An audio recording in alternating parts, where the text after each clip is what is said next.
வணக்கம் நண்பர்களே. இந்த வீடியோவில் உடலில் நார்ச்சத்து குறைபாடு ஏற்படும் மாற்றங்கள் என்னென்ன என்பதை பற்றி பார்க்கலாம். மனித உடலால் நார்ச்சத்தை ஜீரணிக்க முடியாதா?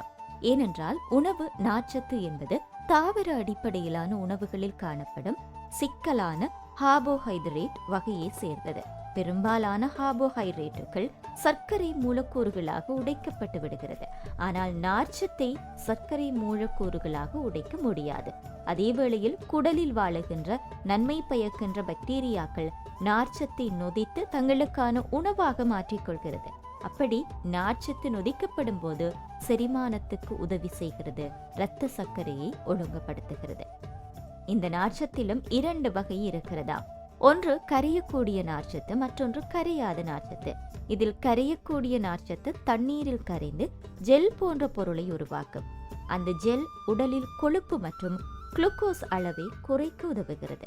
கரையாத நார்ச்சத்தானது தண்ணீரில் கரையாது, இருப்பினும் செரிமான அமைப்பின் செயல்பாடுகளை ஊக்குவிக்கும், மலச்சிக்கலை தடுக்கவும் துணை புரிகிறது. நார்ச்சத்தை உடலால் ஜீரணிக்க முடியாது என்பதற்காக அதனை குறைவாக உட்கொள்வது நல்லதல்ல.